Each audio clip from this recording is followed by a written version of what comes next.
Good evening and welcome to everybody to this special initiative of Premio Giorgio Ambrosoli Awards.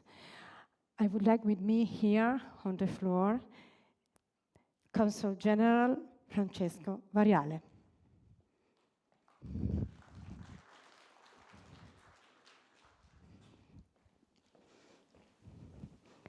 Please. Buonasera a tutti. Good evening, everyone. It's really a pleasure to be here. I am the Consul General, but I am speaking now as the acting director of the Italian Cultural Institute. It's really a pleasure for the Italian Cultural Institute to host this event. We started our activities at the beginning of September after summer, and I have to say that we already did a lot. So I am very happy if some of you already came here, and I really invite you to come to all our events. These initiatives, it's really a pleasure to host this initiative, that for us it's very important. And for this reason, I am very happy today to give the floor to the Ambassador of Italy, His Excellency, Federica Favi. And I thank her for her presence. Thank you so much. Thank you, General Consul. Thank you very much. Her Excellency, the floor is yours. Buonasera a tutti.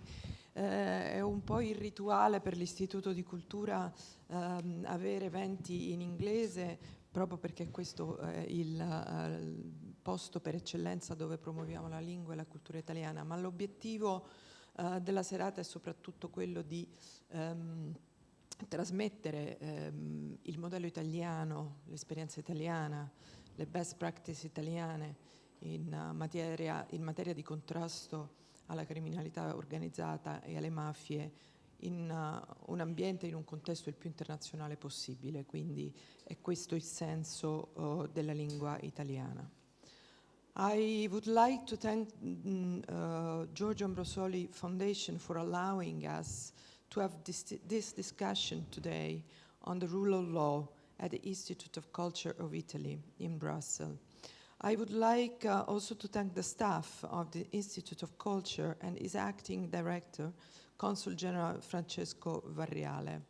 Of course, I would like to welcome all the special speakers and guests tonight. First of all, I would like to welcome the honorable member of the European Parliament, the president of the foundation, Mr. Ferrario. I would like also to welcome Flavio Burlizzi, Unioncamere Europe, Mrs. Bellistracci, our moderator, but also a friend of the Institute of Culture, and our panelist, Mr. David Chikvadze, former head of the cabinet of the Director General of UN Geneva. The Italian lawyer Giorgio Ambrosoli was killed 45 years ago while performing his duties. His family established a foundation that is now active to promote a culture of legality.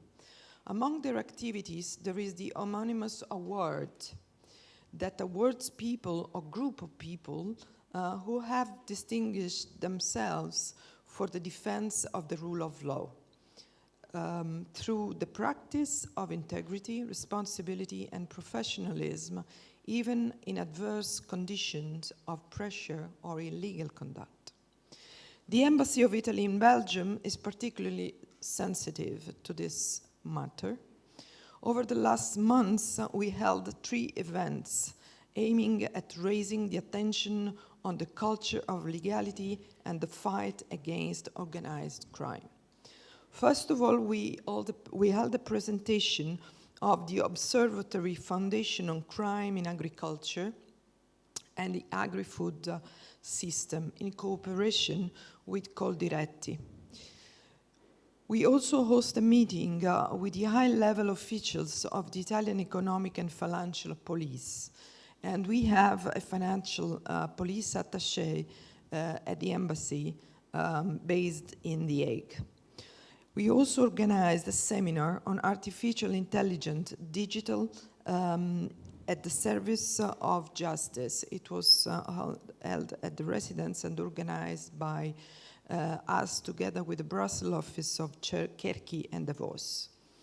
I took part last week in a briefing organized by the Hungarian presidency of the European Union for the ambassadors of the European Union to Belgium, by the Commissioner General of Belgian Police, together with the Belgian Commissioner for Customs, and they gave us a description of the situation in Belgium that looks very gloomy, especially in relation with the drug trafficking coming from Latin American, and by consequent, illegal financial networks all over Europe.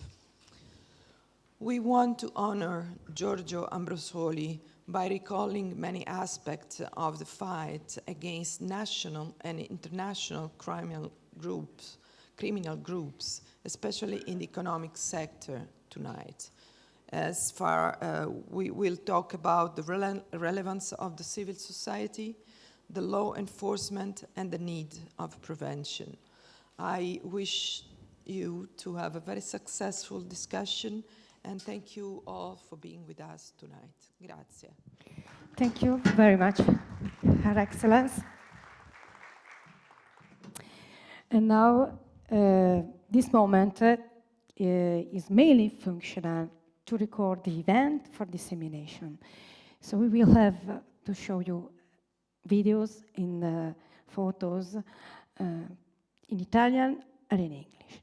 Now is the moment of the message of our President, Mattarella.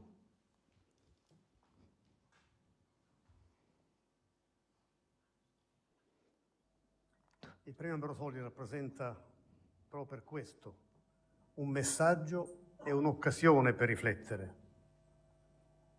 È di grande efficacia davvero l'idea di associare al ricordo dell'avvocato Ambrosoli un riconoscimento che premia l'integrità, il senso di responsabilità, come tante volte abbiamo sentito questo pomeriggio ripetere, e la qualificazione professionale. Ovunque, segnatamente in quelle zone in cui vi sono difficili condizioni ambientali. Questa scelta contribuisce a collocare la figura di Giorgio Ambrosoli come riferimento dei tanti nostri concittadini, tanti, che agiscono seguendo la propria coscienza, il senso del dovere e un'alta tensione morale.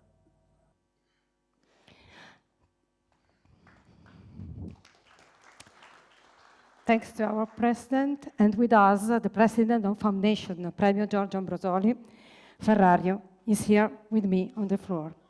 Mario Carlo, the floor is yours. Good evening, and thank you everybody for being here tonight with us. Giorgio Ambrosoli, I guess nobody has ever had the opportunity to really understand what his name meant and what his role was. So let me spend a few words about this. Giorgio Ambrosoli was a lawyer, was appointed by the Bank of Italy to liquidate a mid-sized bank who went bankrupt, Banca Privata Italiana, in the mid-70s in Italy. This bank was part of a group of international banks built by another lawyer and a banker, Michele Sindona. His name, I think, is more familiar to you than Giorgio Ambrosoli's one. And this group of bank was acclaimed for many years by international public politicians, public officers, and bankers as being a very innovative because of its financial structure. Unfortunately, Sindona was undoubtedly a competent lawyer and a competent banker. He twisted his competence in such a way to service organized crime and mafia, building this group only to serve the purpose of an international network for money laundering.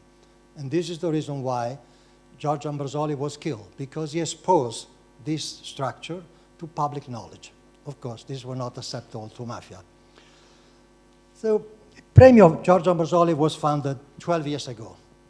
And the purpose of this premio goes beyond the simple role of Giorgio Ambrosoli as a liquidator, as a lawyer and a liquidator of a bank. The premio has a very clear, even if a very challenging purpose. And the purpose is to give evidence and reevaluate in today's socio-political context, not only in Italy, but also internationally, what were the values at the basis of Giorgio Ambrosoli's work and his approach. Values that are not just ethical values. Most people think that, what is important is to have some personal ethical values, and these is what makes you a hero in your life. Of course, ethical values are very fundamental, but Giorgio Ambrosoli made very clear that these ethical values are not enough.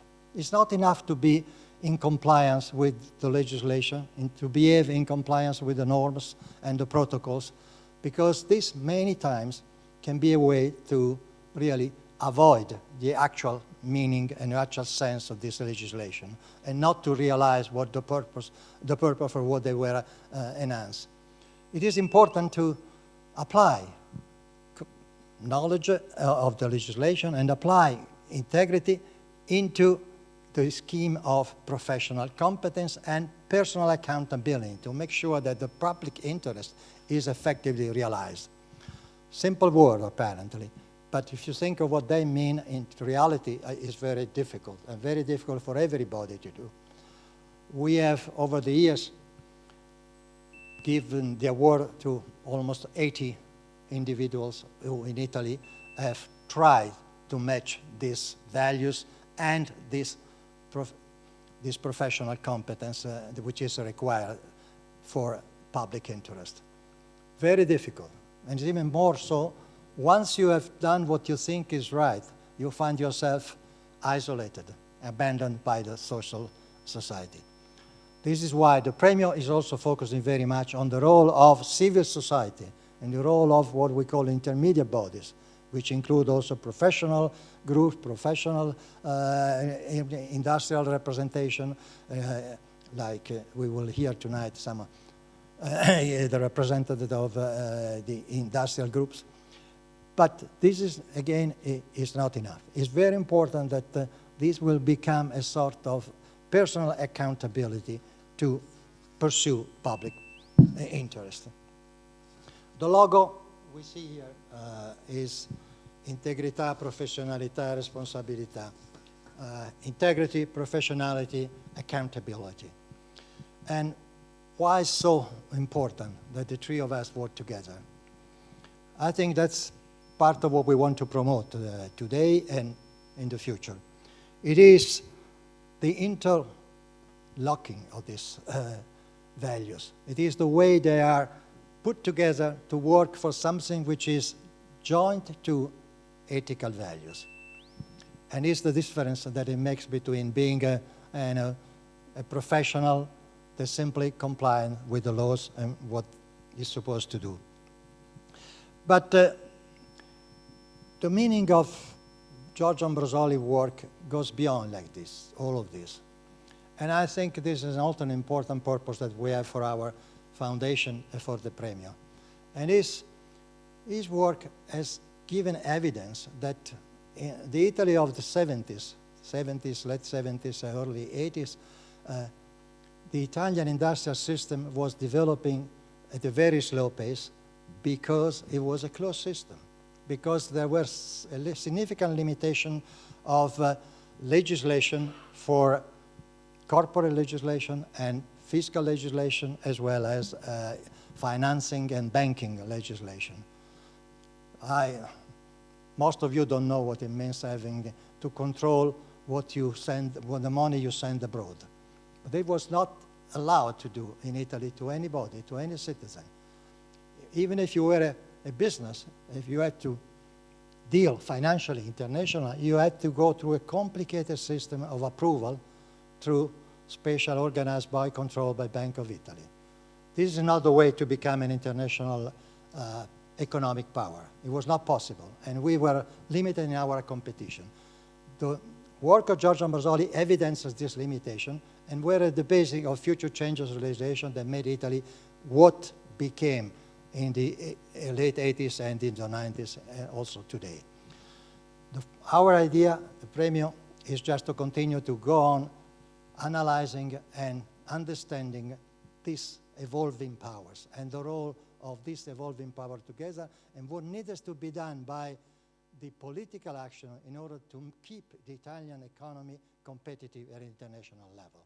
Thank you. Carlo Ferrario, President of Premio Giorgio Ambrosoli Foundation. Thank you, President. And now we will show you some videos of our best award that we given in the last edition.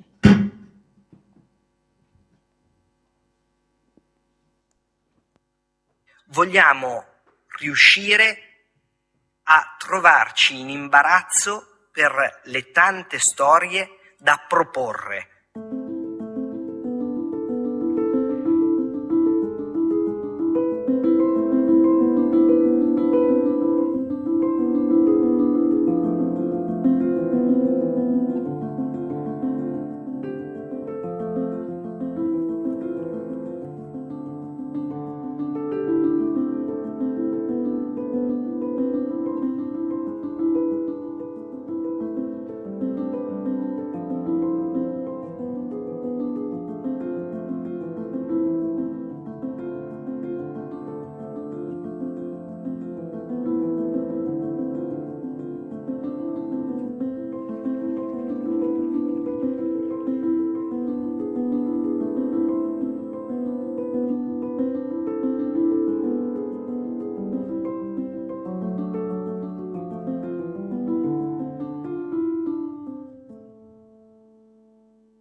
You saw a number that now is grew up because now we arrived at 78 awards given.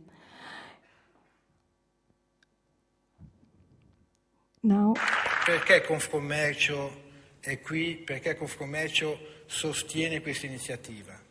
Io direi che il motivo fondante è contenuto nella nostra Costituzione, nell'articolo 41, che recita: l'iniziativa economica privata è libera, deve svolgersi non in contrasto con l'utilità sociale e in modo da non recar danno alla sicurezza, alla libertà, alla dignità umana.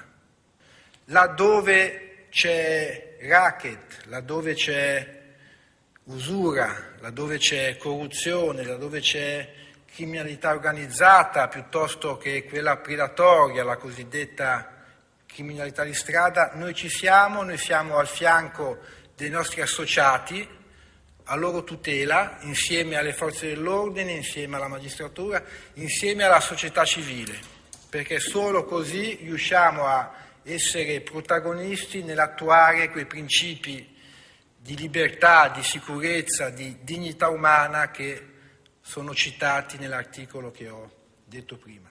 Siamo qui oggi per ricordare non un eroe ma un esempio. Dobbiamo essere in tanti a seguire questo esempio, sapendo che il confine tra il promuovere quei valori di tutela della dignità umana, di perseguimento della libertà, dipendono da una scelta giusta di cui possiamo dire Giorgio Ambrosoli è stato un esempio vivente. this was Luca Squeri, co-founder of Premio Giorgio Ambrosoli Award and now representative of Confcommercio Italy. Now I would like to show you how many awards we have given in these 12 years. Please. The first edition, Mario Sarcinelli, Director of Banca Italia. Second edition, Free Mention, Antonino De Masi, Maria Carmela Lanzetta, Mariangela Zaccaria. Third edition, Michele Liguori. Sixth Mention, Michele De Luca, Simone Farina, Silvio Garattini, Ambrogio Mauri, Fabio Pisacane, Claudio Risicato. And the fourth edition, 3 awards, Renata Fonte, Gaetano Saffiotti, Sandro Donati, Alberto Lomeo, Enrico Bini, Filippo Simeoni. The fifth edition, 4 awards, Giuseppe Antoci, Vincenzo Ciotola, Adriana Busella, Mariella Russo. A special awards to Pino Gusmeroni and Silvio Novembre that we will show you in a short videos after. 6 mentions, Salvatore Barbagallo, Silvano Barco, Paolo Borrometi, Ilaria Capua, Emanuele Feltri, Andrea Franzoso e Luigi Nocerino. A special European awards to Andrew Higgins, journalist, Scottish. 6th edition, Tina Martinez Montinaro, Nicola Pondrano e Bruno Pesce, Donato Ungaro, Vincenzo Linarello. And special mention to Marta Cabriolo, Antonio Cottone, Giuliano Bastianello, Marilena Natale, Cataldo Motta, Giovanna Ceribelli. La cooperativa Valle del Marro della Piana di Gioia Tauro, Claudio Di Sabatino, Angelo Volpe e Donato Antonicelli. And the special European awards to Irene Frachon. The 7th edition was very special for us with our president in presence, and the awards was given to all the Italian citizens active in the contrast crime and our rule of law.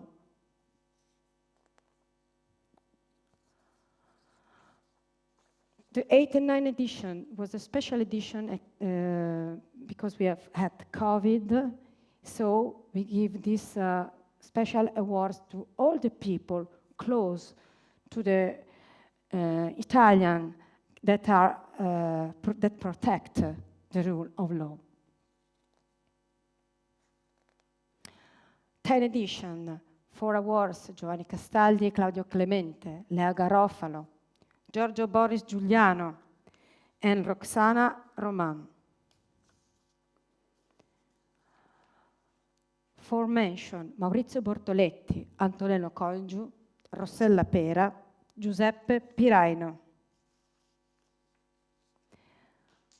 In the last edition, with the special awards to Sacrario of our police, Don Beppe Diana, Don Antonio Coluccia, Tiziano Ronzio, e Carla Bruno e Carla Caccia. Special mention was given to Caffè Guglielmo, l'associazione italiana, l'associazione Tazzina della Legalità, Lucia Aielli, Federica Angeli, Antonella Di Bartolo, Giacomo Di Girolamo, Raffaele Vitale e Giovanna Bruno.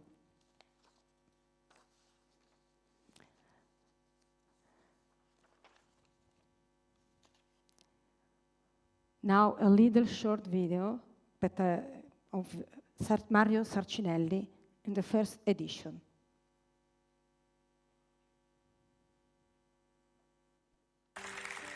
Sono molto onorato di ricevere per primo il premio che intende onorare la memoria di Giorgio Ambrosoli, un esempio per questa nostra Italia che continua ad avere bisogno di eroi tragici. Per un'iniziativa che non vuole essere soltanto una testimonianza di memoria, ma un tentativo di risvegliare le coscienze, di coagulare un consenso intorno a valori civili, di restituire ai giovani un'idea di futuro non più basata sull'accumulazione del denaro e sui modi per consumarlo. Non v'è nulla di più demoralizzante del cinismo che invade i cittadini quando si convincono che i leader perseguono benefici e arricchimenti privati e che nulla può cambiare la deriva in corso.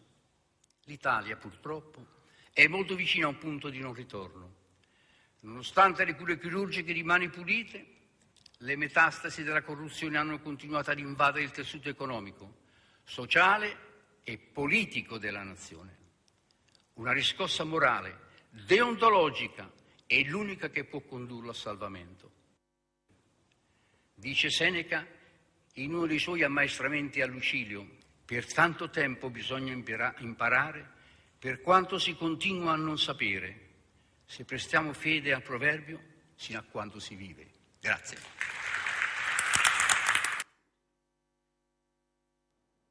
And some few seconds also of a video of Silvio Novembre.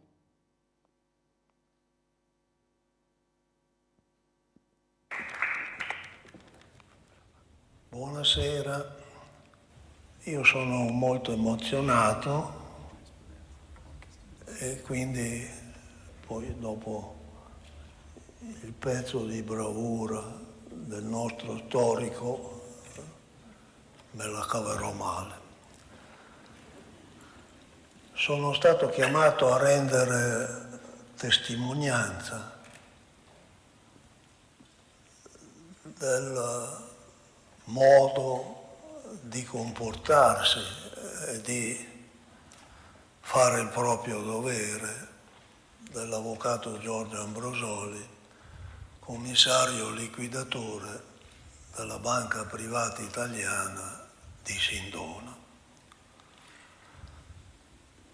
Dopo 5 lunghi anni di lavoro fianco a fianco con il commissario liquidatore, sia pure ognuno nel proprio ambito, ho capito, ho potuto apprezzare la sua rettitudine, la sua onestà,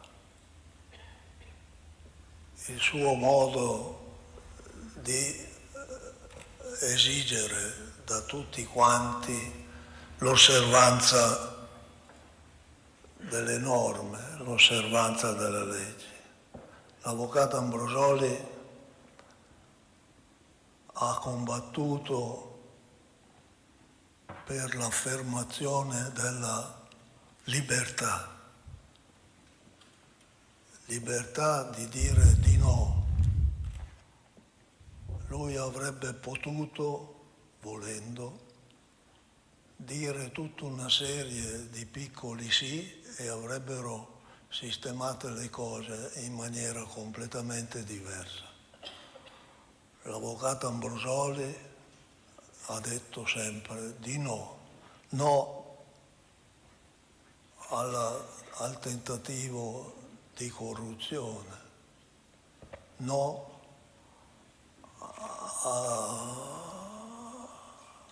al fatto, alle minacce, no al tentativo di sistemazione della liquidazione della banca a carico ovviamente dello Stato, di tutti noi. Io ho imparato moltissimo da quell'uomo, da quel professionista, da quel marito, da quel padre. È bastato poco tempo da quando ci siamo conosciuti per capire che ci assomigliavamo molto e che entrambi eravamo lì per far sì che le cose si svolgessero in maniera completamente aderente alle norme, alla legge, pur operando con intelligenza e con onestà. L'avvocato Ambrosoli è morto per... This was Silvio Novembre. And now we have a project with photos of Elena Galimberti to show you the special award of this year, the last edition, to all the policemen died for us.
order to show the professional experience of Giorgio Ambrosoli, now we have a little short video of 4 minutes that resume his experience.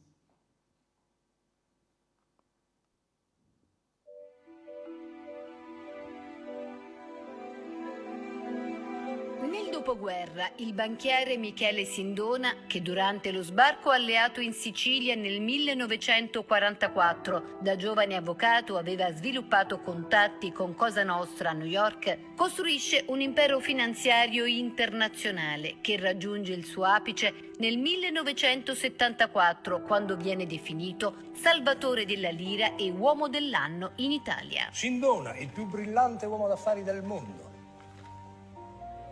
Sindona non è arrivato dove da solo, sa? Si accomodi. Il suo conglomerato bancario va incontro pochi mesi dopo ad un clamoroso crack per il crollo del mercato azionario. L'8 ottobre 1974 ha luogo la dichiarazione di insolvenza della Franklin National Bank per frode e cattiva gestione. Si tratta del maggiore scandalo bancario sino ad allora negli Stati Uniti. In Italia, il 27 settembre 1974, la Banca d'Italia aveva appena nominato l'avvocato milanese Giorgio Ambrosoli, 40 anni, commissario liquidatore della banca privata italiana per le gravi irregolarità riscontrate. Per 5 anni Giorgio Ambrosoli svolge la sua attività in un contesto di ricorrenti e crescenti minacce, resistendo a pressioni e tentativi di corruzione volti ad insabbiare il caso e a consentire il salvataggio pubblico. Appunto l'altra gente ha voluto fare il polpo, ha fatto registrare tutta la telefonata. Chi gliel'ha detto? Sono fatti miei che me l'ha detto, io non volevo salvare, ma da questo momento non lo salvo più. Il 10 dicembre 1978 testimonia a New York con i magistrati statunitensi. Il 24 marzo 1979 vengono incriminati Paolo Baffi, governatore della Banca d'Italia, e Mario Sarcinelli, capo della vigilanza, che hanno sostenuto Ambrosoli nel suo operato. Entrambi verranno integralmente prosciolti nel 1981. Lunedì, martedì e mercoledì 9, 10 e 11 luglio 1979 hanno infine luogo le udienze conclusive della rogatoria presso il Tribunale di Milano alla presenza dei giudici americani. Si avvia così il processo per la Franklin National Bank, mancando agli atti soltanto la firma del commissario liquidatore. Lo stesso 11 luglio 1979 Giorgio Ambrosoli viene assassinato da un sicario giunto dagli Stati Uniti. I funerali si svolgono a Milano senza la presenza di alcuna autorità pubblica, salvo Paolo Baffi. Michele Sindona viene condannato il 13 giugno 1980 dal Tribunale federale di Manhattan a 25 anni di carcere per 65 accuse, tra cui frode, spergiuro, false dichiarazioni bancarie, appropriazione indebita. In Italia viene condannato a 12 anni di carcere il 16 marzo 1985 per il fallimento della banca privata italiana e all'ergastolo il 18 marzo 1986 quale mandante dell'omicidio Ambrosoli. 2 giorni dopo muore nel supercarcere di Voghera in seguito all'ingestione di caffè al cianuro di potassio.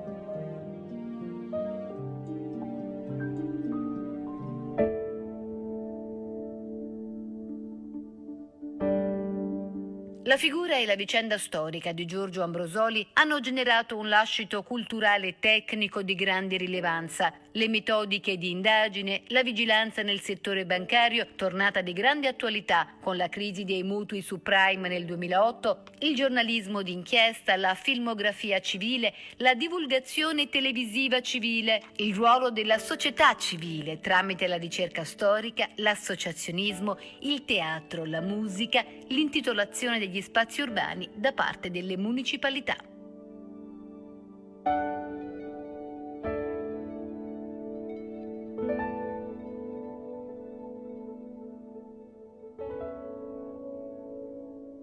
And now I would like here with me on the stage Roberto Russo for a reading of some book that we have chosen for you.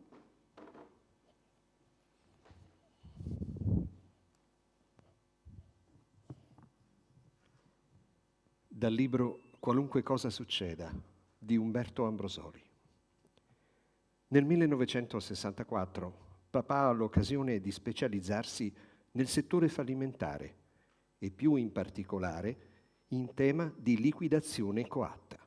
Viene infatti chiamato a collaborare con i commissari liquidatori della SFI, la Società Finanziaria Italiana.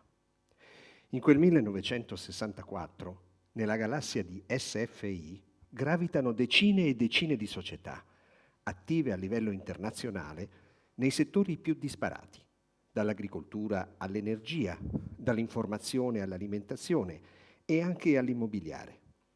Ne determinano il tracollo diversi fattori, tra cui operazioni speculative in borsa e concessioni di crediti non supportati da idonee garanzie.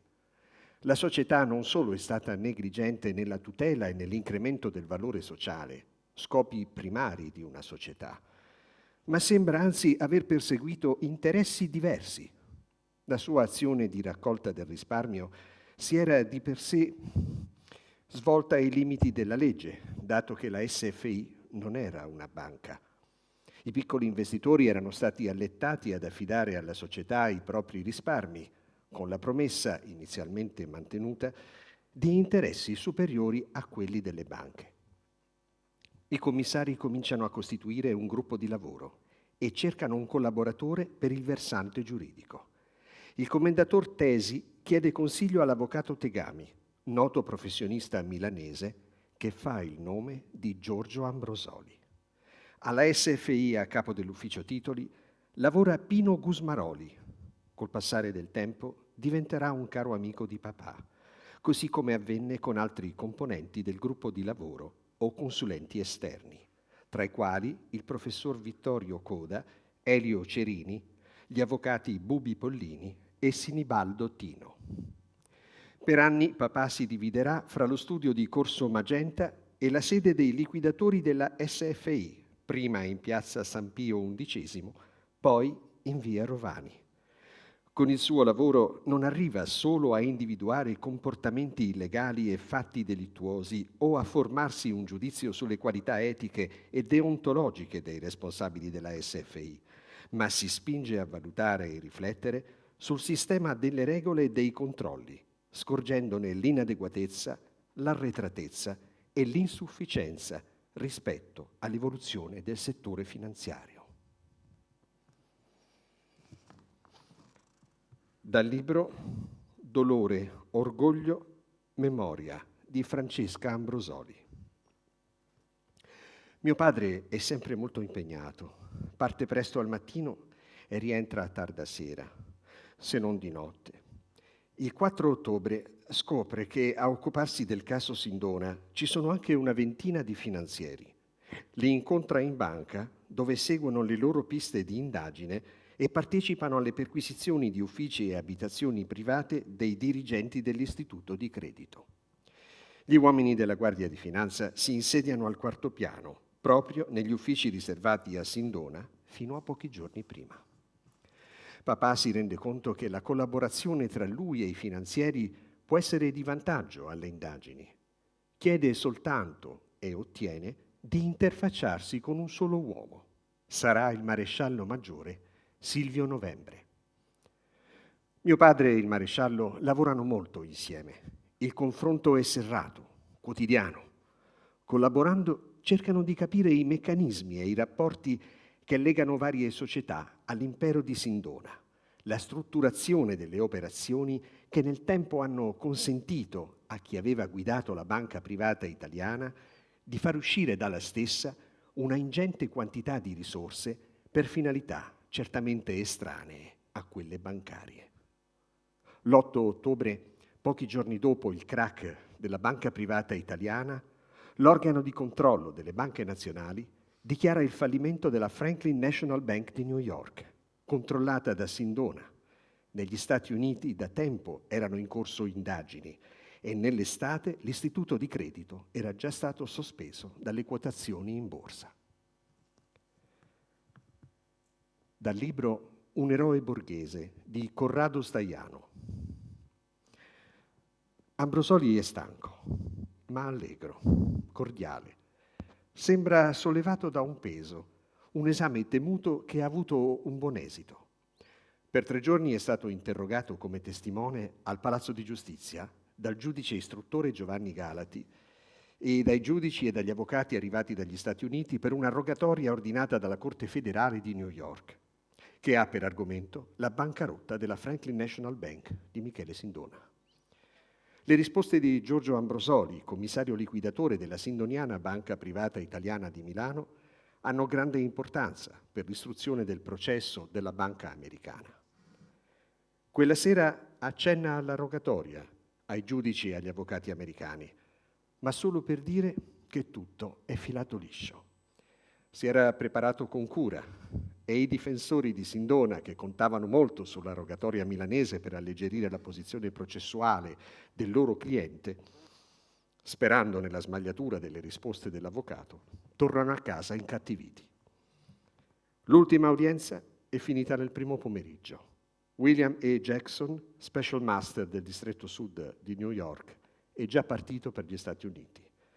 Giudici, avvocati e testimoni devono tornare in tribunale la mattina dopo, ma per rileggere il verbale di testimonianza e per firmarlo. Grazie. Very much.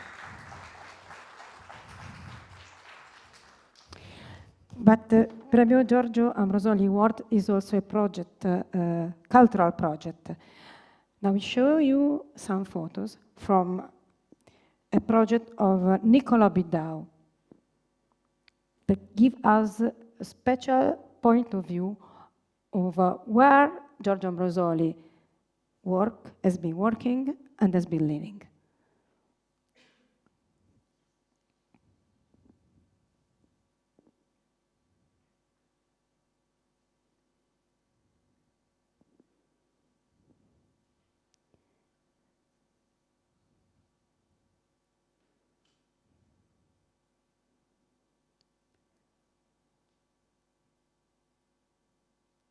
You will see all these images during the round table on the back, because we have really a lot of these photos.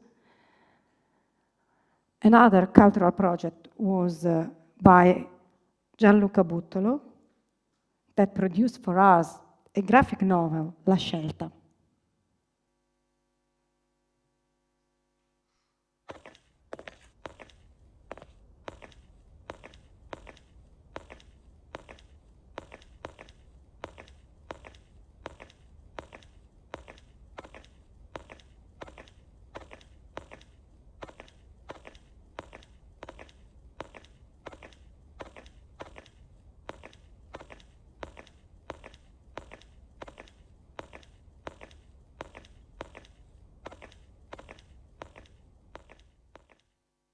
Thank you. Now we have some frame from 3 films dedicated to Giorgio Ambrosoli. The first one, Un eroe borghese, by Michele Placido. I nostri ispettori hanno evidenziato nella conduzione della banca privata dell'avvocato Sindona sistematiche infrazioni alle regole amministrative e contabili, gravi violazioni delle norme civili e penali e un'alta propensione alla speculazione che hanno portato allo stato attuale ad un passivo di 119 miliardi. In conclusion of this part, that give you a picture of what Premio Giorgio Ambrosoli Foundation usually do, and to conclude, the video message of Annalori Ambrosoli, the wife of Giorgio. Quello del premio è un'opportunità per parlare della professionalità che ognuno che è impegnato in un'avventura come quella di Giorgio deve avere. Io ovviamente non posso dare un giudizio da un punto di vista tecnico, posso solo dire quello che vedevo come moglie, e cioè un uomo che dopo cena si metteva al tavolo a lavorare e finiva alle 5 del mattino. Detto questo, lui ha svolto questo ruolo con grande serenità e con grande impegno anche nel valutare le persone che ha voluto mettersi vicino, studiare a lungo tutta una parte di finanza, eccetera, che non gli era proprio così naturale, quindi si è dovuto molto documentare su tanti aspetti che non gli erano proprio così favorevoli. Allora, quello che ho appreso dai suoi collaboratori e prevalentemente da Vittorio Coda e da Silvio Novembre era la serietà e l'impegno con cui Giorgio scrupolosamente ha svolto il suo ruolo. E non era però noioso, non era incombente con i suoi collaboratori e non mancava anche di un certo senso dell'umorismo in certe situazioni.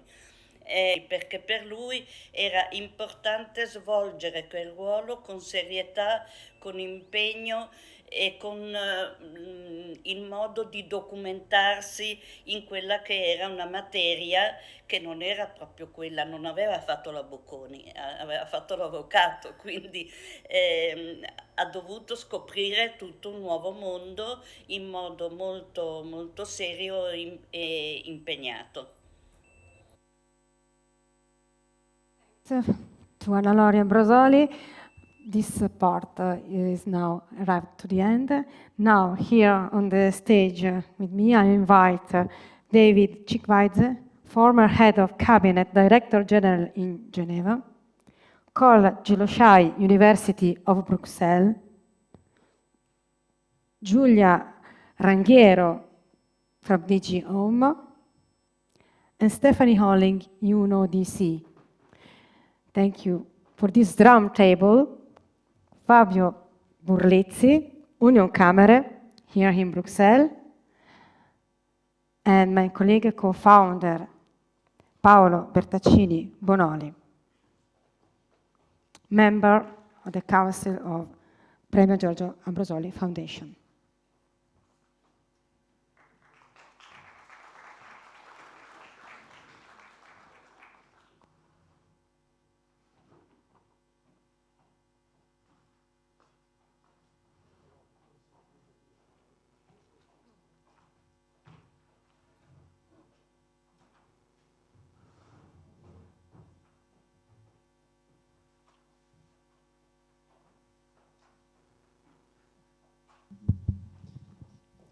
Thanks, Elena. Of course, also, okay, we also have the mic for everybody, so we can just alternate. So this also from our side, a warm thank for the audience and for each panelist. As said by Elena, by the president of the foundation, by the ambassador of Italy, this event is specifically functional to a series of targets and scopes. Of course, to promote the profile of Giorgio Ambrosoli, that somehow is complementary to a long, unfortunately, series of heroes, examples that in Italy in the last 40 years have paid with the life, and in many other occasions without life, but through very complicated phases of their existence. This pay the price to the fight against corruption, organized crime, economic crimes. Mainly, it is mainly recognized in the last 10, 20 years, mainly due to the events related to the magistrates, Falcone and Borsellino, the role played by law enforcement agencies. It is less known, less recognized at international level, the role played by intermediate bodies, by civil society understood in this perspective. Not only NGOs, but all ways through which citizens organize their social activity, companies, enterprises, the financial sector, university, academia, research centers, schools, other modalities, to operate within society. And this is somehow the guiding principle of Premio Giorgio Ambrosoli and other organizations of civil society that accompany this initiative. So somehow the second scope of this event is also to contribute to the international debate. We have already hosted in the previous editions not only the president of the European Parliament when Mattarella attended in person, so on that occasion it was the Italian Antonio Tajani. We have had contributions by UNODC, by other international organizations such as the Parliament, the Assembly of the Parliamentarian of the Mediterranean, OECD. Somehow the event, as we have seen, of Giorgio Ambrosoli, the activities were internationally relevant. And we have also not quoted in this occasion, but we will work on that in the near future, the fact that Giorgio Ambrosoli, when writing to the wife in 1975, so 4 years before the establishment of the European Parliament, he wrote, "My country, be it Italy or Europe." So this was written in 1975, so 4 years before the European Parliament. So we haven't, we can have somehow the perception on how the cultural atmosphere of that period was influencing also the way of thinking and acting of professionals in that occasion. So the scope is said it's to inspire. Not simply because we want to replicate anything, simply just to bring to carry to the knowledge of international organizations and country by country of this experience, in order to, as said, promote some inspiration on the role of civil society, understood as an ensemble of intermediate bodies. We have had yesterday a preliminary meeting within the European Parliament. We will have other ones in the months to come to see if this, how this experience can inspire policy making. In this occasion, we will have, let's say, a very quick round table, 2 questions, but of course there is some flexibility. The first one is somehow to hear from each of you, and I will just say a few words introducing each of you, how this topic of intermediate bodies, of civil society can play a role, according to your different perspectives, to the fight against organized crime, economic crime, serious crime, and of course to the prevention. Countering and preventing goes somehow hand in hand. This said, I would start, if you agree, from David Cicchivaize, a profile who somehow has a very peculiar perspective, because he is somehow European, more than European, not European, all these elements together, consider it, the track record, the profile of your experience in the United Nations, both overseas, in Europe, and your personal perspective on the event, on this issue. He has been recently, in the last 10-15 years, head of cabinet of the Director General at the United Nations in Geneva, but as a young diplomat was very significantly involved in relevant moments in New York. He is a Georgian, and so you can assume somehow on your own his background. David, on this topic, before the second question, which will be some suggestions and indications for the future and for action. In this case, your way of looking at this topic, how is it? Thank you very much, Paolo. You've intrigued me now. I have to do some introspection about my own background.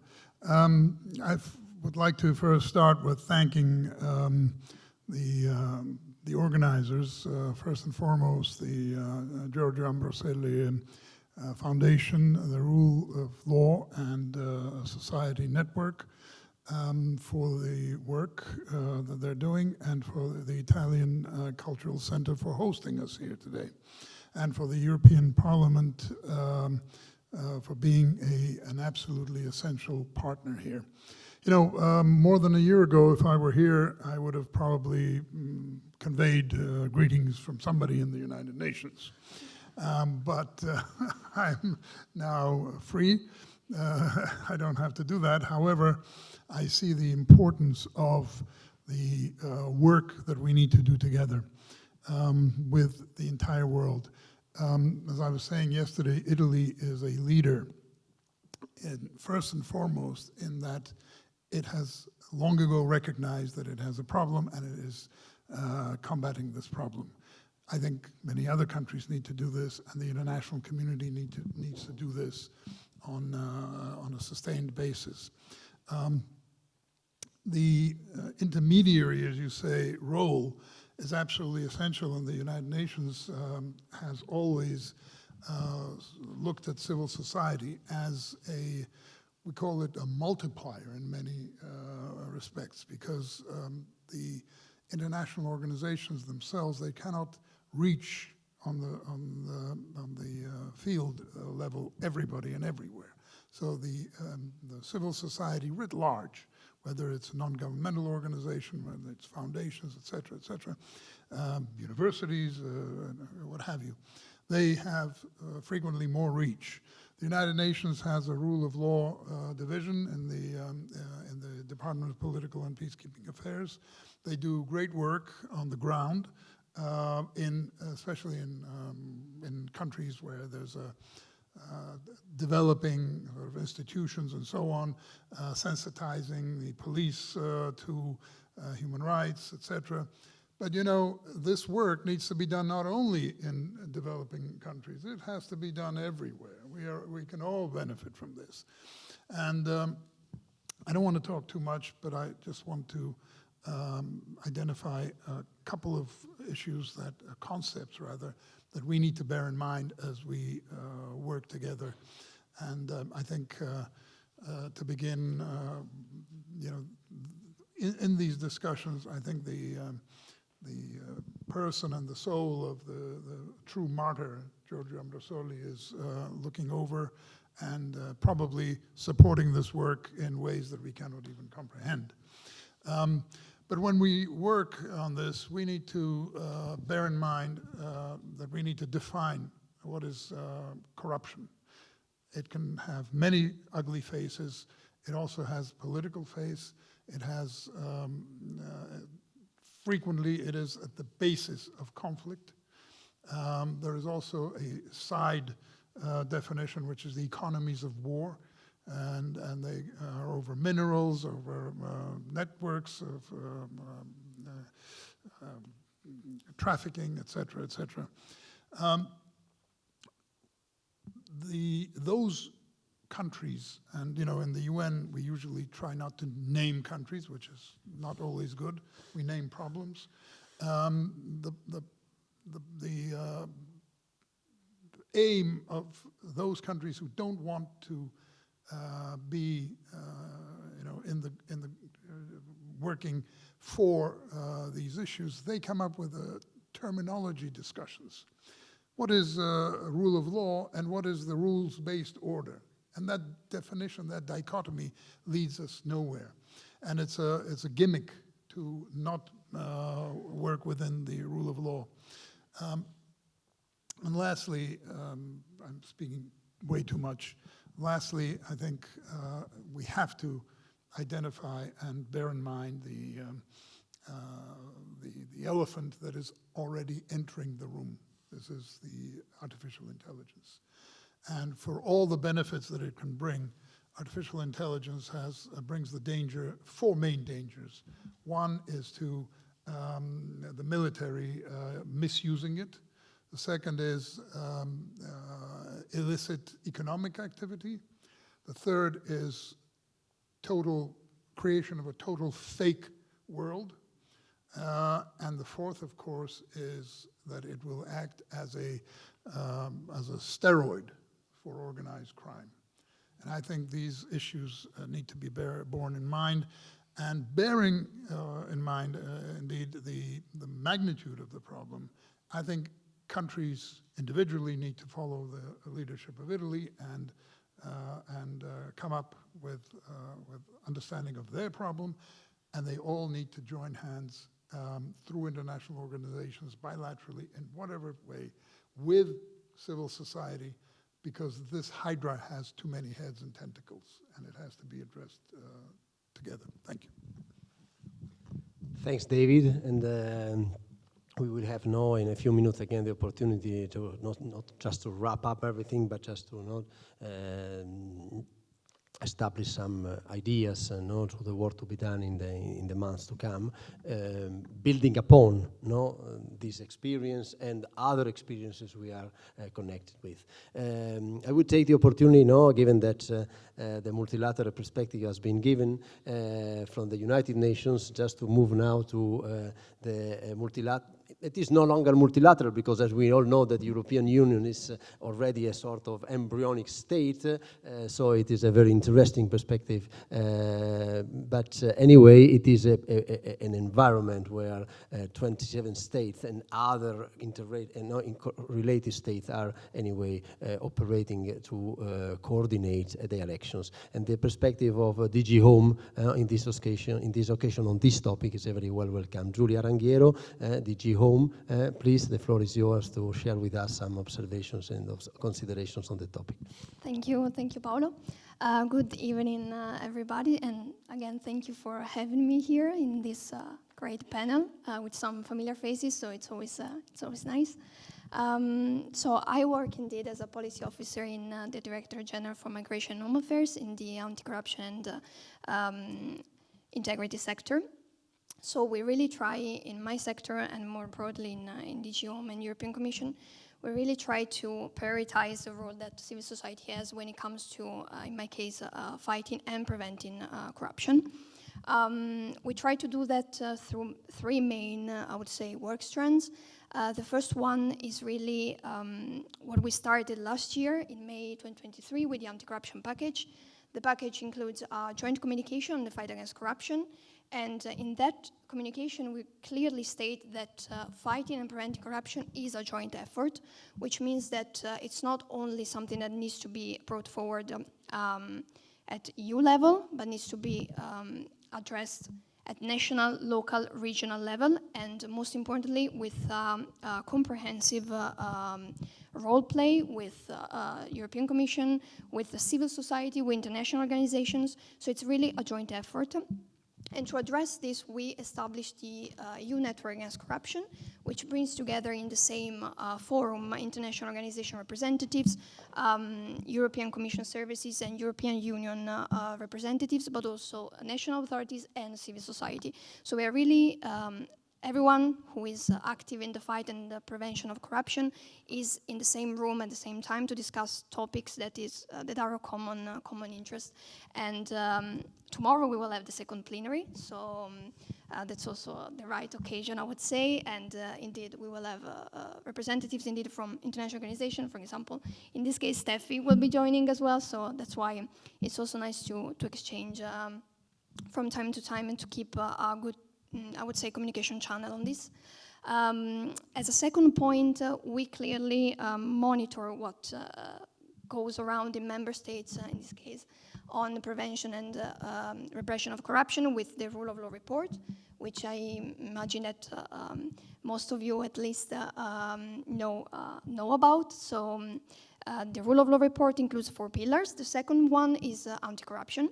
And in drafting the anti-corruption pillar, we meet regularly with the civil society organizations. So ahead of the drafting, we talk with them, we ask them questions, and we ask them really to proactively provide for information, because sometimes what happens is that we are not aware of a problem in one member state until the civil society expert brings it up. So this is absolutely an added value for us, the work that we do with civil society. And as a third and final point that I would like to bring up, when the rule of law report is published, we do not stop there, but we organize national workshops in member states to follow up to the rule of law report. So we facilitate the dialogue between national authorities and civil society, so that they are in the same room in a small, let's say, format with 30, 40 participants, and they come up in a safe environment under Chatham House rules So no one knows what has been said, no one can connect any statement to any specific person, but they have a safe space to interact and to bring up, for example, why one issue, I don't know, about lobbying, conflict of interest was not addressed in the report, or what happened. So this is what we, I would say, we try to do, is keep up the communication channel and rely really on civil society to show us what is really going on in a member state and why, because sometimes it's the explanation behind is also very much needed. So that I would say. Thanks. Thanks, Julia. Before moving to the next, to Cole Gelosha, I will ask for a very short video, 2 minutes, by Lorenzo Salazar, a very relevant, qualified Italian magistrate who has been operating in the international environment for many, many years, including OECD, on these topics. He couldn't be here attending in person, but we can have a couple of minutes of considerations from his side. Please.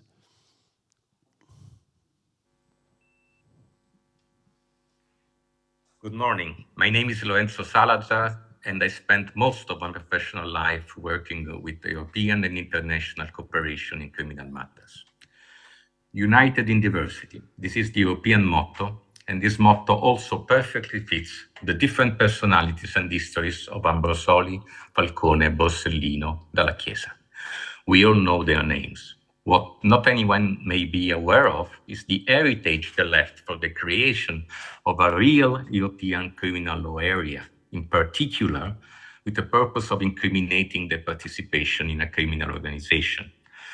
All along the 90s, this conduct was not considered as an offense in most member states, even at the closest ones.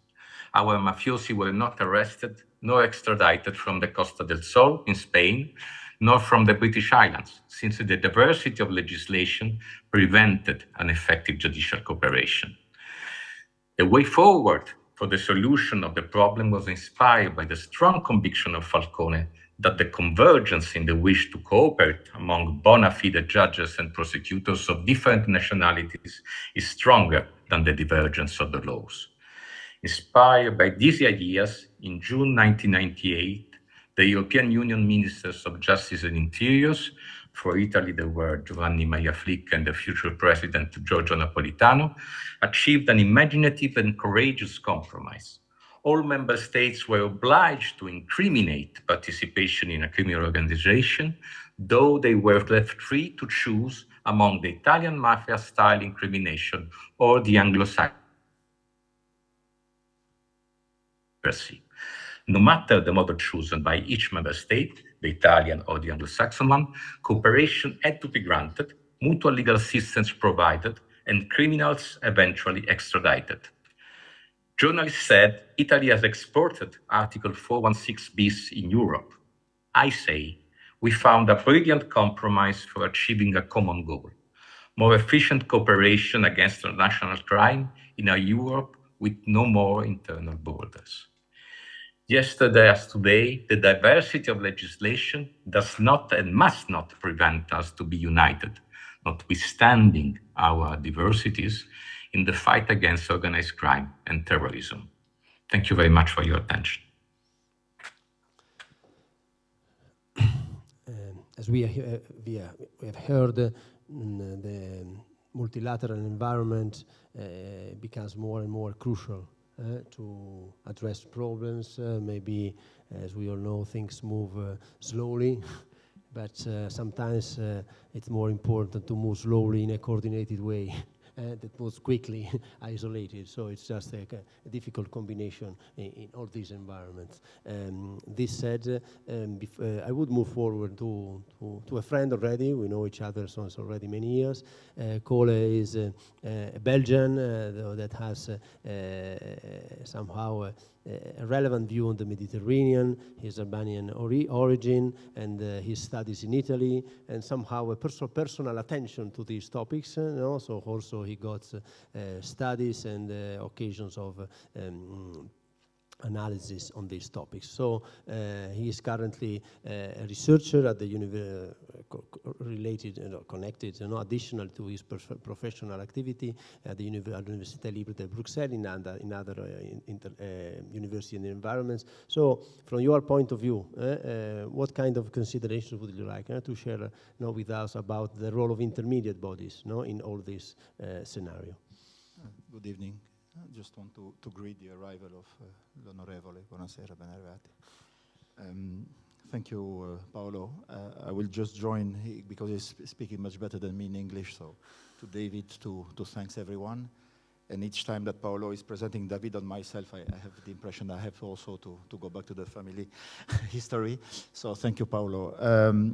Shortly, I have the impression that in Italy, more specialist of Albanian organized crime and concept I promote for the last 20 years, and the Italian one, that it works better than before. That was a tremendous change in the last 20, 25 years. Because unfortunately, with all the death and you had in the 90s, and the most known, of course, Falcone, Borsellino in a very short period of time, but there was a lot of manifestations those years. From that, we move on to a civil society that it's more on the ground.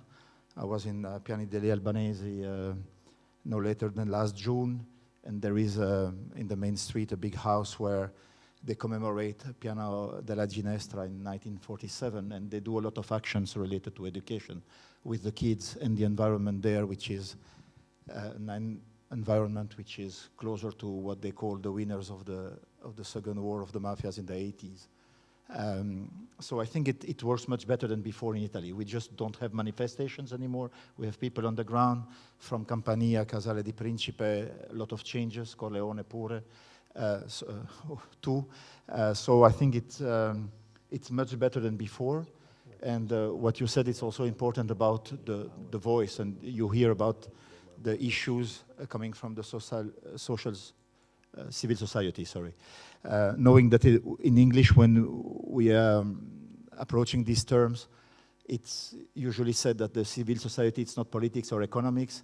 Then in French, it's always a little bit more complicated between intermediate bodies that has a historical sense coming from the French Revolution and the civil society. So we are in between both.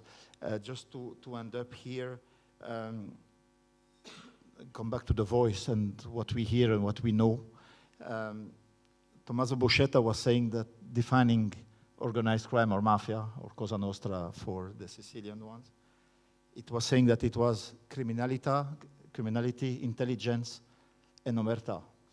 So when we don't have the omerta anymore, so the voice, we are starting to be good with the last point, which is to be on the field. And that's what we want to do, because I know the problem of terminology. We have a couple of Italian lawyers in the room, and I'm afraid that if we go back to terminology, they might be stronger than you and I, David.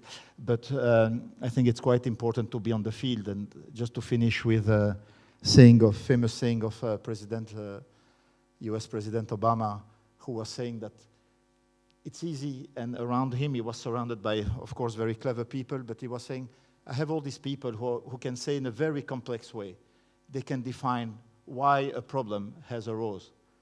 But few of them can tell me, President, I will nail the problem. I will solve the problem. And I think that's what we are looking for, and with what's happening more and more. Yesterday, when we met a couple of Italian parliamentaries, they were saying there is an increase. It's always difficult on a scientific point of view to know if it's a real increase or that we are stopping more people, because in Italy, you have a extremely large long knowledge. Many countries in the world are happy to copy and paste the laws, again, organized crime, corruptions, the Italian one. So it's also maybe a sign that the means are there in order to arrest more people and to evidence more cases. So it's always difficult on a scientific point of view to know if the problem is arising or the number of people arrested, because the means are there. So it should be in the balance as usual, somehow, somewhere. Like I did yesterday, Paolo, maybe just to remember, I like to remember this study of Sevipov, which is from the Sciences Po Paris. It's named in French, Les Français préfèrent le bien-être à la démocratie. So the French people prefer well-being to democracy. And it was a comparative study between France, Italy, and Germany. And only the Italians always prefer democracy rather than well-being. So there is hope there. Thanks, Cole, also for this nice words to the Italian culture and background. We also love very much our colleagues and friends both in France and in Germany. Anyway, this kind of studies can somehow also contribute to have anthropological and cultural views, on the criticalities related to this very challenging problem. Before moving to another video from another relevant international profile, we move again to the somehow multilateral perspective. Thanks for making it and for staying here with us. UNODC, somehow it's our home. We feel it because we have been cooperating for so many years in many occasions on different topics. So Steffi Holling, please, from the UNODC perspective, this topic related to intermediate bodies, what you can share with us on this. Please, the floor is yours. Thank you very much, Paolo, and thank you very much for the kind invitation of hosting me here tonight.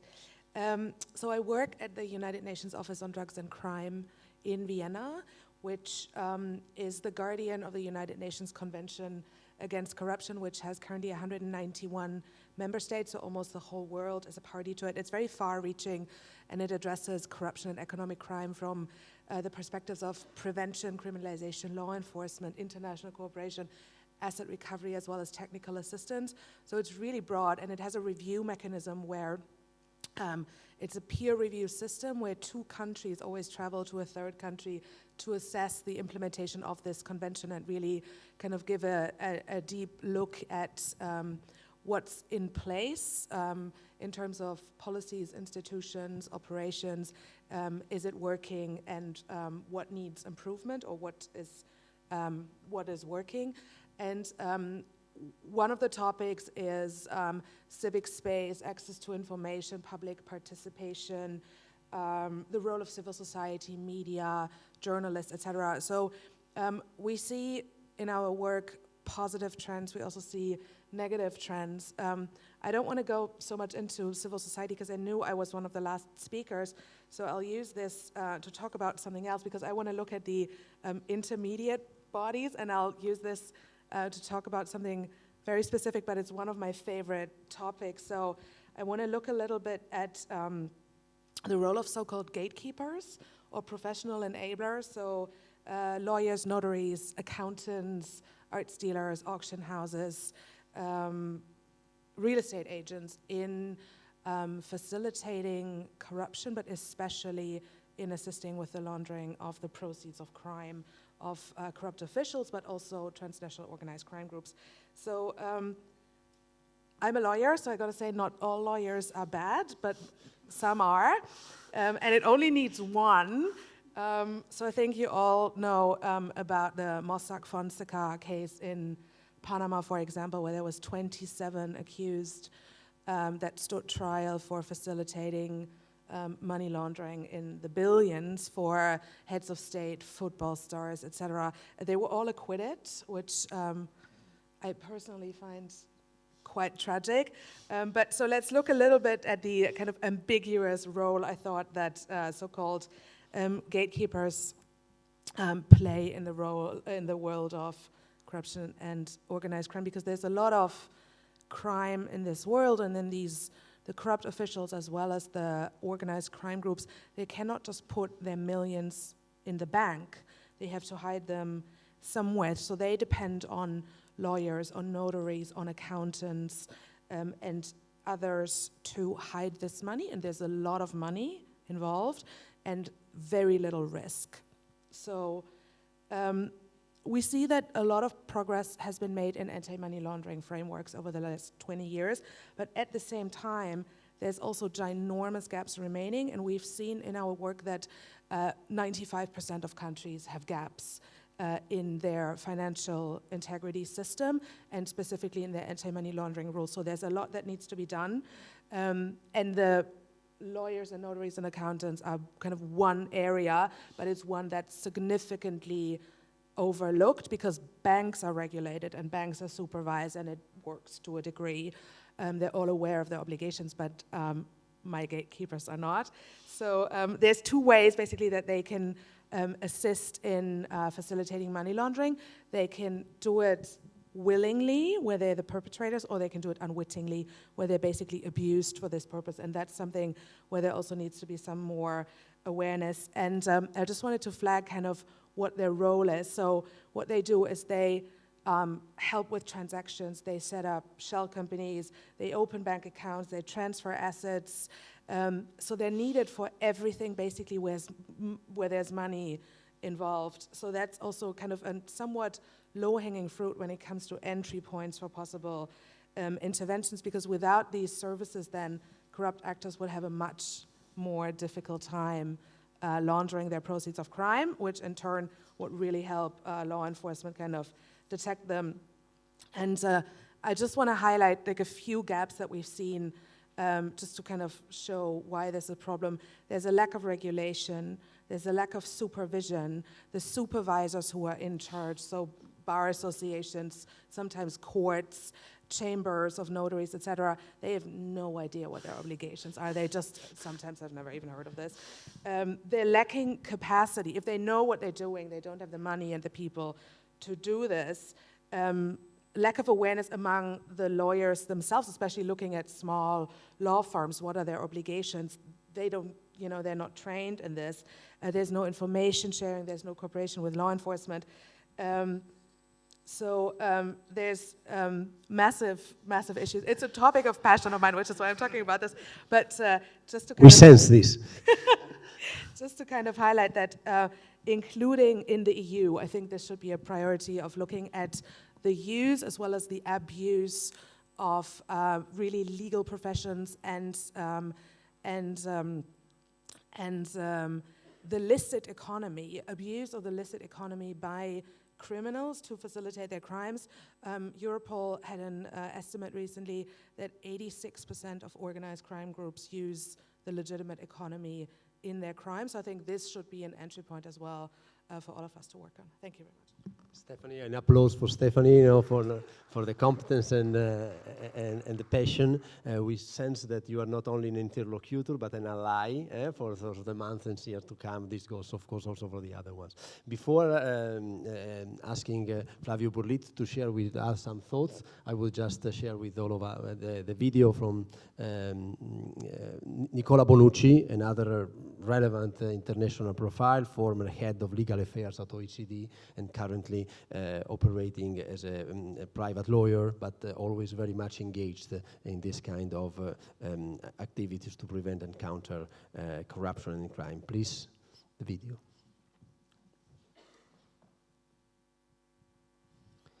Good evening. My name is Nicola Bonucci.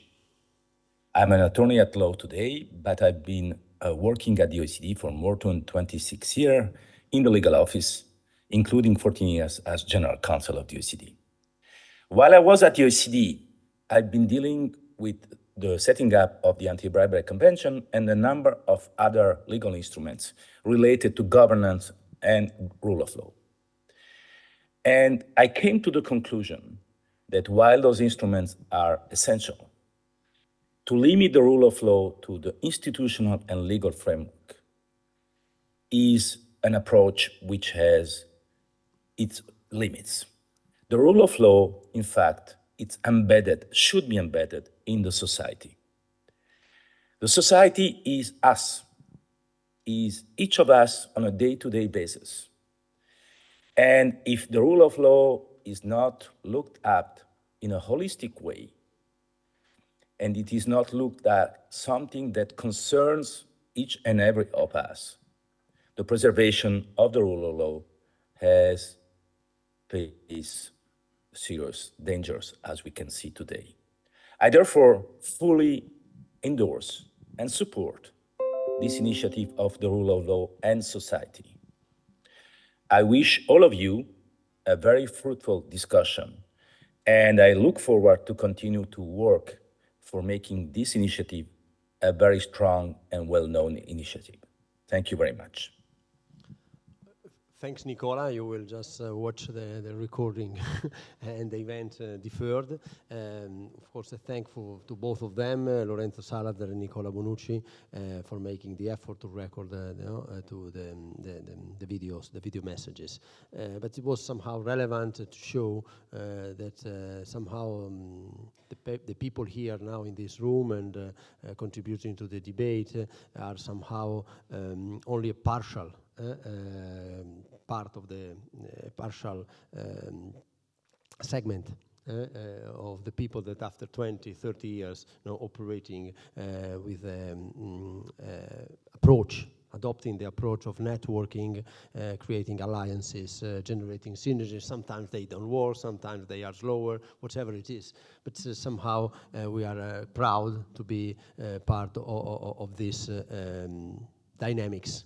That is growingly contributing to create somehow a system that can cooperate with law enforcement agencies, with policymakers, to make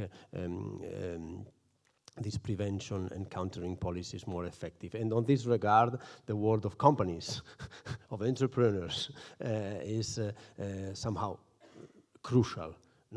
Even the financial sector, as we are now learning to understand. Still, the companies are on ground day by day, and Flavio Burlizzi can share with us some thoughts on this, being the director of the Unioncamere Europe, but also strictly connected with Eurochambre and with all the entities, organizations that represent the world of production. Flavio, the floor is yours for some thoughts. Thank you, Paolo. Thank you to the Giorgio Ambrosoli Foundation for this opportunity. And I'm not here only to witness the support of the Chambers of Commerce to the Premio Ambrosoli every single year. Chambers of Commerce of Milan, they are very active. They are supporting the organizer. They are supporting Confcommercio in this respect. I want to say a couple of things based on our experience as a Chamber of Commerce. Chamber of Commerce in Italy are public law entities. It means that they have an institutional responsibility, and they have two specific assets that they can play in this process of fighting organized crime in Italy. One is, for sure, something that is shared with other intermediate organizations. It means the widespread presence in the territory, and this is quite important. But the other one is the knowledge of the business system through the management of the business register.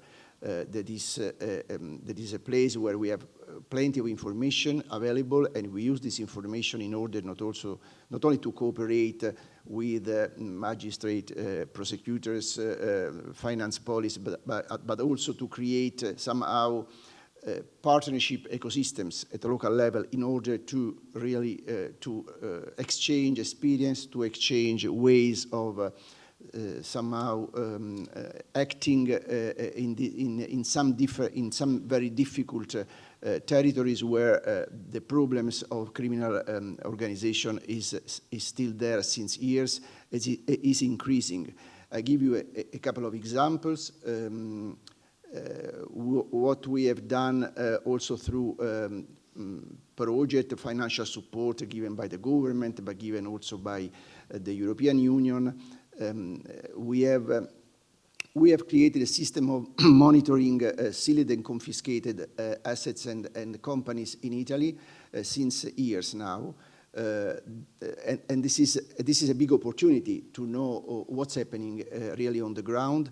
This is done through quantitative elements, quantitative figures, but also through the creation of model of interventions. The last project we have developed, we have been developing until more or less 1 year ago. We had the opportunity to cooperate with more than 150 stakeholders in 4 southern region in Italy, Puglia, Campania, Calabria, and Sicilia, in order really to discuss these problems together and to understand how to cooperate as stakeholders in this respect. A product of this cooperation is also another tool that we have developed, a tool to monitor the vulnerability of companies in financial terms. That is another very important way of understanding what's happening at local level. Companies that have big banking debts, that have excess of liquidity, these kind of things becomes a signal that something is happening and they are fragile. They can be really somehow they risk an infiltration of criminal organization in their activities. The last point that is based on the very recent law that has been approved in Italy and now is really active since 1 year, is more developed to the settlement, negotiated settlement of company crisis that is under the responsibility of chambers of commerce.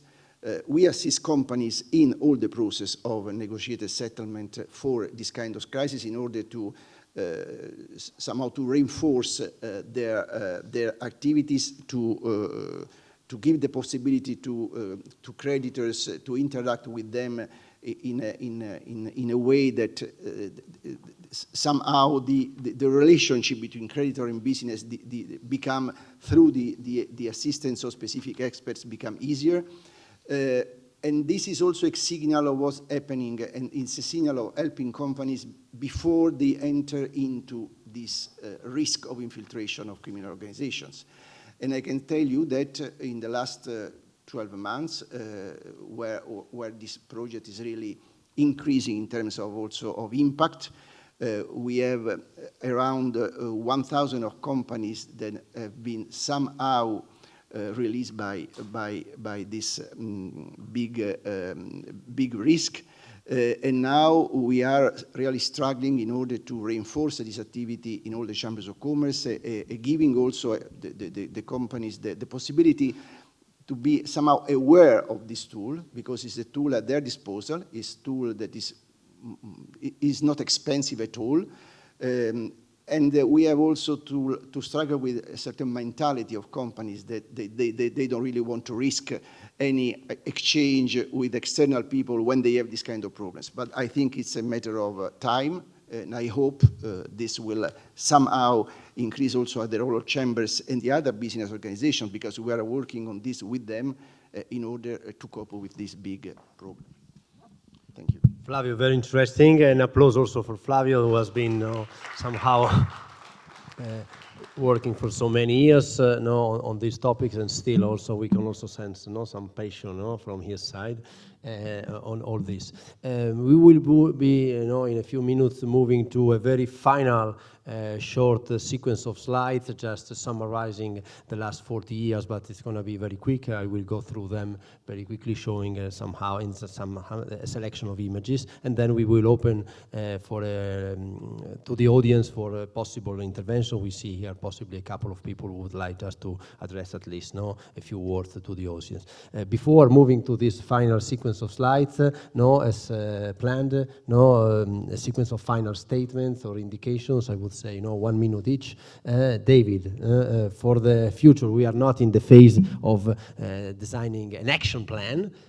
Still, we are moving into in that direction. And what do you think it would be nice just to take note, duly note? Thank you very much. In telegraphies, as we move towards a plan of action, we have to bear in mind that our biggest struggle is against two ingrained issues in the human mentality. It is human nature, and it is the application of a double standard. I think we have these two huge obstacles to overcome, and they are obstacles, and they're huge because they are within us. They're not somewhere out there. Thanks, David, for this kind of observations. As said, we are recording, and we will be moving not only here in Brussels, but also in Vienna. You will be in New York in a couple of weeks, and we are already planning the event in Vienna, and then to in other countries, moving from Bucharest, our historical interlocutor, friend, ally, the ambassador of Italy in Bucharest has been working on these topics for many, many years at international level. So somehow we are moving forward. We somehow highlight again that if on one side we're only happy and glad and very motivated to promote the experience of Italy, we are of course fully open-minded to multilateral interactions and just also to learn where it is learned, or to share information and experiences if this can be useful for the other countries. Julia. I would like just to link to what just said. So human nature and double standard. I think that one challenge is really education. So awareness raising, but really focused on young people and children. And since we talked about how it is difficult to define what is corruption, let's try to explain to, for example, a child, what is corruption? What do you think it is corruption? And I think that since young people will be also the civil society of tomorrow, in a broader sense, I think that a lot has or must pass through the education of young people in a much broader sense. Thanks, Julia. And now, well, again, moving to Stephanie. We will go through this way, don't worry. If you are ready, otherwise... No, please, Stephanie. Oh, I'm ready. I could talk about this for probably about 2 hours. So, unlike David, I still have to speak on behalf of the United Nations, but let me actually use 3 more of my passion topics. You are entitled to. Because most of my passion topics align with those of Italy. So, number one, I would say, let's get serious about the impact of corruption, because it completely hampers sustainable development. It drives poverty, hunger, conflict. It hurts the environment. It facilitates organized crime. That's my passion topic number one. So let's look at the linkages between corruption and organized crime and address them, but also really deepen our understanding of where exactly those two interlink. Secondly, in our responses, let's use a holistic approach. Let's use a multi-stakeholder approach. Let's work with civil society, but also with the private sector, with gatekeepers, with the media, with investigative journalists, and kind of let everybody, academia, everybody bring their perspective to the table. And then finally, one topic that hasn't been mentioned yet, measurement of corruption. We need to know where the corruption is, which sectors are affected, where the trends are and what the patterns are, if we really want to have tailored policies.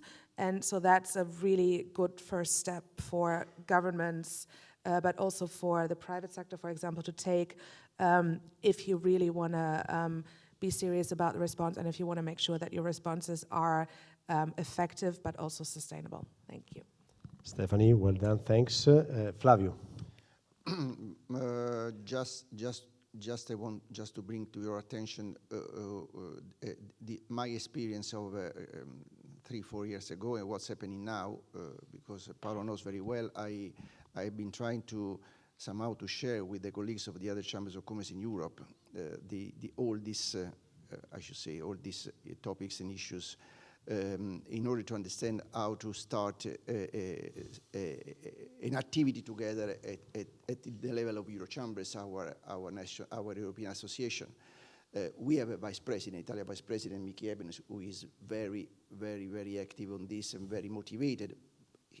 He's a Chamber of Commerce of Bolzano, so anyway, he's vice president of Unioncamere. But the question is how to involve other chambers of commerce. I have to say that it was 4 or 5 years ago, I really didn't receive any real feedback on this. We discussed a lot because there was no clear evidence of the problem at the level of chambers of commerce, that particularly the chambers in the largest countries, and it was a little bit surprised also hearing from them, we don't think it's our problem. This was 4 or 5 years ago. Last week, I was saying yesterday, I was in Budapest for a meeting with them, with the chambers, and yes, looking at the meeting today, I relaunched the message saying, yes, what's happening now in your countries, and frankly speaking, the situation is really changing, because the biggest countries started to say, yes, this is something we have now on the table, we have to think seriously to this. And I think it's a good moment also to start for us all these problems now. Involvement of European institutions is a new term. We have a lot of work to do, but putting this really as an horizontal priority for all the activities we use, we promote, and we support, and we lobby for with the European institution is very important. And I think it's the good moment of this initiative, also the good moment to cooperate better with other organizations, starting from European Commission, UN, and all the other organizations involved. Yeah. Thanks, Flavio. And now, for a final indication, suggestion, note, whatever, to Cole. Please, Cole. Grazie, Paolo. Just 2 or 3 points of attention, at least for me. David mentioned terminology. I will also add maybe complexity and knowledge versus knowledge, because when it comes to finance or high finance, and of course organized crime, I mean criminal organization type of mafia, are definitely business related or economically related, or there are people who want to have a higher position in society beside the territorial power. So, but entering there, the statistics shows that, at least in Europe, general population have a very low knowledge of economy or finance, even for their own pocket. And so I think that we have also to increase this, and will bring also more attention to phenomena like corruption and others. So I would say complexity and knowledge together. The other point of attention for me, it's the balance or the fight, I don't know how to call it, between the private sector and the public sector. Because there are some pressure sometimes on the public sector, or we think that the people, the brightest people, I'm not speaking about the people here on the around, but might go from the public to the private. So I think that there is also some point of attention, I would say, or the private sector like to use consultancy companies that are worldwide, and I'm not sure that all of them, for having worked in the sport field, as you know, for a very long time, are very helpful in those topics. Also, EU is also based on the economy side on non-monopoly, and mafia is usually monopoly. So coming back to my first topic, that it starts to work because of the confiscation of the mafia belongings, goods, or whatever, in some small cities or villages, there start to be a choice for the young people in terms of networks, and saying that maybe I will go to this group of people who are producing whatever they are produced locally, that there is maybe an option in terms of network to go against the monopoly. So just to summarize, private, public, knowledge, complexity, monopoly, network. Thank you, Paolo. Thanks, Cole. From my side, I would just simply contribute by saying that from the perspective of years of activity and experience, maybe the word policy should be taken even more seriously, no? So that we can really understand that we need structural, long-term, organized interventions, so projects, programs, legislation, somehow maybe policy making might be, in this case, a terminology that we should emphasize more, in the months and years to come. This said, I invite our guests and speakers just to reach their own seats again in the audience, and I will go just for the final minutes, going through the, you can just reach the seats, please, thanks. Going through the slides of that are, as you can read, it's just a very, very quick reconstruction, very embryonic one of the historical perspective of the last 40 years, just to show somehow how, with some symbolic images and milestones somehow, or events, initiatives that can summarize in short the last 40 years of the role of civil society and intermediate bodies in the fight and prevention of organized crime and corruption. In 1981, General Carlo Alberto Dalla Chiesa is assassinated 2 years after the assassination of Giorgio Ambrosoli in Palermo, and this, please move to the following word, generates a sequence of first initiatives from civil society. In this case, the son, Nando Dalla Chiesa, founds the first somehow organization of civil society to fight this time, and these are a selection of covers of the investigative journal that was one of the key initiatives of the association, of the NGO. A relevant initiative was the media, the newspaper I Siciliani in Sicily, founded by Giuseppe Fava, that was unfortunately also killed. Please go away, we can move forward. And we have the historical period, the so-called Spring of Palermo. It was a period between 1985 and 1991, where the mobilization of civil society in Palermo, of course, the symbolic city of mafia, has played a key role. Years earlier, two journalists, Paolo Panerai and Maurizio De Luca, even before, during the activity of Giorgio Ambrosoli, had published a very relevant investigative journalistic book, The Cracks in Dona, that had already identified those problems before the event that we have been going through. Please. As we all know, in 1991, both magistrates Falcone and Borsellino were killed in Capaci, in Palermo, and in Via D'Amelio, so we can see the images. And so this, please move to, this is generating an additional increase of engagement of civil society. La Rete was a very relevant, in that period, initiative that then moved also to politics. We have Libera, the network, has played an amazing role in Italy in the last 30 years. The Transcrime is an important Italian center for studies at the Catholic University. Just please move to the other one. The birth of Avviso Pubblico is the network that reunites a very wide 1,589 public entities that have adopted a specific code to prevent and counter organized crime. Please, we move forward. We have here a selection of 3 Italian NGOs that have played a role along these last 20, 30 years. Well, very important, the Italians know it very well, is Addio Pizzo. It is the initiative just to counter bribes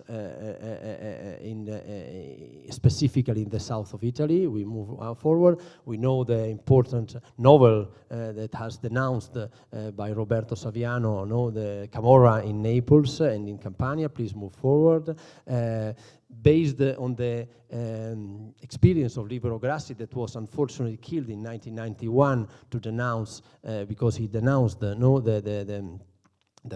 racket and the usura, sorry, 1 second, the premio, an award was founded in 2009, so 2 years before other initiatives, and this award is playing a role in schools. We can move forward. We have festivals, in this case the Festival Reggio Emilia, founded in 2011. In the north, it is playing a key role to denounce the infiltration of organized crime in the northern regions of Italy, please. This is an important, another initiative, friends of us, of course, entitled to Giorgio Ambrosoli as well. It is one day. We have Festival Trame, another festival, in this case in Calabria, in the south of Italy, which is playing a role since 2011, every year, please. We have here a more recent festival to the confiscated goods to the organized crime. This takes place in Milan. This is somehow emphasizing the fact that it is no longer only Palermo, but also Milan, the economic, as we all know, capital of Italy. Of course, our award, we have included it. Please move forward. And this is, again, the son of General Carlo Alberto Dal Chiesa. We can see him, Nando, long-standing friend and ally in this kind of activities, was founded in 2013, 10 years ago, a dedicated observatory and high school on to develop competencies, specialized competencies to combat organized crime. We have all organizations. There is here simply a selection of organizations entitled to victims of mafia. Please, we move forward. We have scholars. Here also it is a selection of studies. We have many more. So apologies for those that are not included in this document. So scholars working on the topic, TV investigative journalism programs. We have also here a selection moving from 88 till nowadays. And of course, investigative journalism media. In Italy is very renowned, the role played by Fatto Quotidiano, and Francesco Forgione has been also the president of the Anti-Mafia Parliamentary Commission. Schools, we have here an awardee, Mariella Russo. I don't have fear, the claim on the T-shirt. We move forward. And then local grassroots civic initiatives. This is a symbolic building of the Scampia borough town in Naples, where many social activities have been launched in the last years, promoted by civil society in cooperation with law enforcement agencies. I think this is the very... we still have, of course, the role of companies. These are the syndicates. And also the role of Union Camera. We have heard Flavio that have played a relevant role in the last 20 years. Please move forward. And this, I think, it was the last one. So this was just to go very quickly through this experience and to share somehow the fact that there is a history that possibly it's one of the most interesting in the international scenario.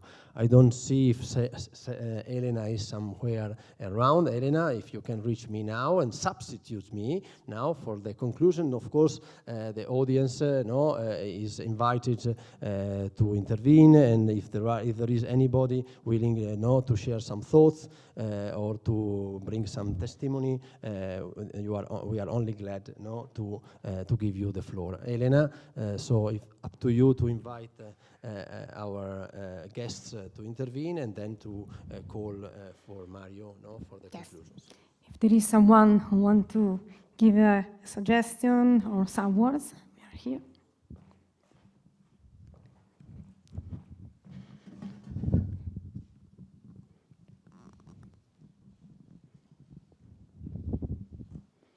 Okay, thank you very much.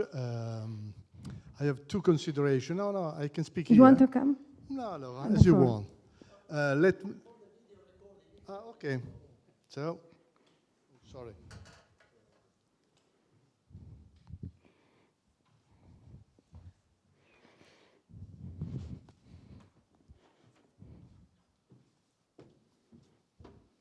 So I have two considerations. Let me introduce myself, please. Yes, I'm Giovanni Cataldo. I'm an Italian Carabinieri General. And during my duty, I had a lot of duties concerning the fight against terrorism and organized crime. I would like to mention two of my last duties. I was the regional command of two of the regions that was just mentioned before. I was the commander of Puglia, the regional command of Puglia, and the regional command of Sicily. Then I came to Brussels to change my work. So I have the first consideration. You have just remembered General Dalla Chiesa, to whom I am very linked, of course. And I would like to underline that it was only after his death that Italy approved one of the most important laws. In 1992, the law that introduced, first of all, Article 416 bis, concerning the organized crime, typical crime, and the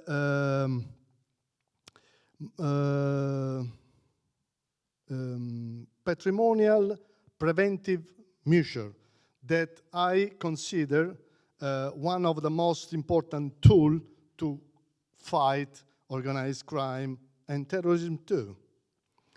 The other consideration is, I don't know if you mentioned, but I have not heard the UN Convention against organized crime. That was one of the tools that Falcone wanted.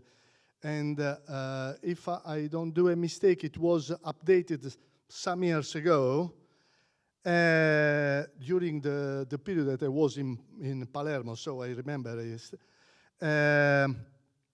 And I don't know if this convention is really considered a good tool, because I don't think that a lot of countries in the world has the consideration that the organized crime is a very, very important and I don't know how to say in English, è un male esatto. So this is my consideration. Thank you so much. Thank you. Thank you.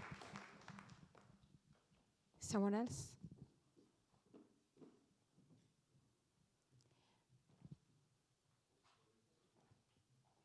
If there is anyone that wants interview here?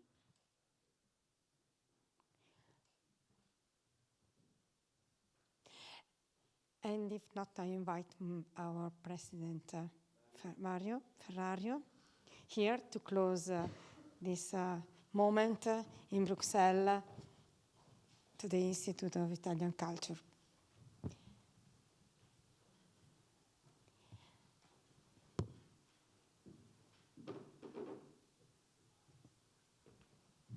Thank you, Mario. Grazie. This is a very difficult role because I will have to speak while you're waiting to leave. So I'll be very briefly, but I want to raise a few issues that I think have been, at least to me, quite interesting over this afternoon. Many problems, many challenges, many issues have been raised. The issue about organized crime and corruption obviously is multifaceted, has several possible ways of approach. But one thing I think came out very strongly today, this is important, and also I would say is what Giovanni Falcone said. The issue, follow the money. Follow the money is very important, and is also the one that apparently, from what we heard several times today, has a significant impact on the mafia organization itself, on the organized crime. So we should really work further in trying to find ways to follow the money of organized crime and try to prevent whatever is possible in terms of money laundering and this money. The second point that to me is very important is the economic impact. Very seldom when we talk about organized crime, we speak about economic impact. But in my view, one of the reasons why there is so much social consensus at a civil level around organized crime, which is more than we would like to hear about, is that it creates development. It creates opportunities, economic opportunity. So we have to measure what's the impact of the economic impact of organized crime in order to really attack the main reason for that. And finally, the best way, in my view, and this is one of the purpose of our foundation, is to combat and counter corruption and organized crime through economic development. If we create development, we will actually really attacking the very fundamental of corruption. Will be less and less interest in people to be to create consensus around this organization. And without consensus, they will not survive. Thank you, everybody, and good night. Thank you. Thank you very much, Mario. Thank you to all of you. See you for next initiative here in Bruxelles. Have a good night.